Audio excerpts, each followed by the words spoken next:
오늘 8월 17일 본체위 전체회의에서 가짜뉴스로 인한 국민 피해 구제를 골자로 하는 언론중재법 개정안이 논의됩니다. 2004년 언론중재법이 제정된 후 17년 만에 급변한 언론 환경에 맞춘 맞춤형 개정이 이루어지는 것입니다. 2020년 여론조사에서 70% 이상의 국민이 언론중재법 개정안에 대하여 찬성하였고, 지난 8월 2일 YTN 조사에서도 국민들의 56%가 찬성하여 반대 의견보다 20% 정도 찬성률이 높았습니다. 국민들은 분명히 알고 있습니다. 2020년 언론진흥재단 조사에 따르면 국민들은 언론 보도의 문제로 첫째, 가짜 기사, 즉 허위 조작 보도, 둘째, 편파 기사, 셋째, 속칭 찌라시 정보 기사, 넷째, 언론사의 자사 이기주의적인 기사, 다섯째, 낚시성 기사라고 분명히 답했습니다. 국민은 언론이 사회적 책무, 국민 기본권 보호에 소홀하다고 여기고 있는 것입니다. 그럼에도 불구하고 야당과 한국신문협회 등은 개정안을 언론재갈법이라며 비난하고 있습니다.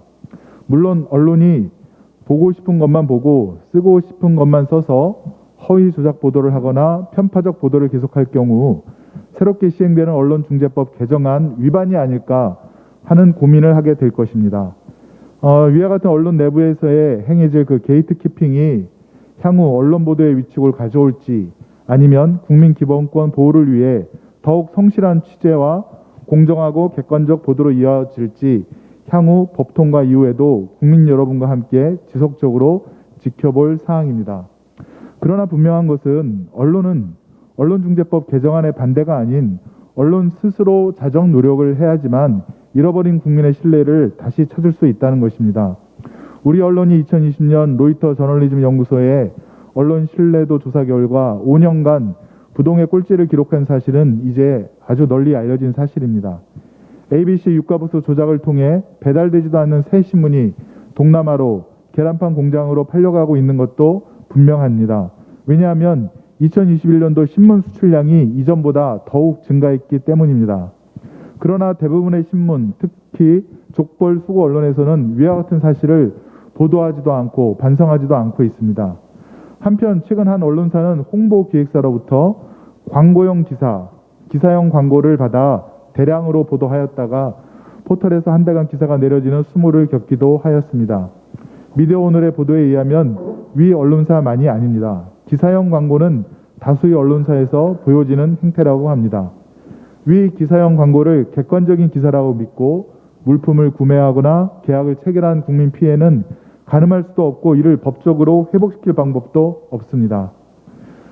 지난 10년간 언론의 주도권은 신문, 방송 등의 기성 매체에서 온라인으로 꾸준히 옮겨왔습니다. 언론 지형이 격변하는 동안 우리 신문은 클릭수에 매달리며 뉴스 포털의 생존권을 맡겨왔습니다.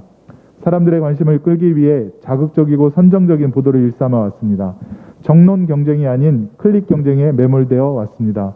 앞서 말씀드린 것처럼 언론 신뢰도가 5년째 꼴찌인 이유가 여기에 있습니다. 국민들은 언론 개혁이 필요하다고 더욱 준엄하게 명령하고 있습니다.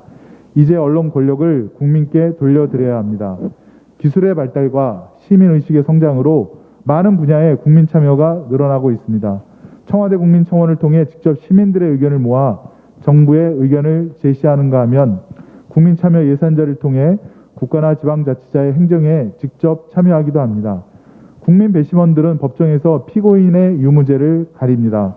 국민동의 입법 청원 등을 통해 직접 법률 개정안을 제안할 수도 있습니다. 입법, 사법, 행정 모두에 국민 참여가 가능한 시대입니다. 제4부인 언론 권력, 이제 언론 권력도 국민들께 돌려드려야 됩니다. 포털 사이트 뉴스의 공정화, 신문사주로부터 독립을 위한 신문법 개정안, 시행된 지 20년 정도 지난 방송법 개정과 공영방송 지배구조 개선, 국민에 의한 언론의 매체 영향력 평가를 하는 미디어 바우처법을 통해 언론의 자유와 책임의 균형을 위한 언론개혁 반드시 이루겠습니다. 고맙습니다.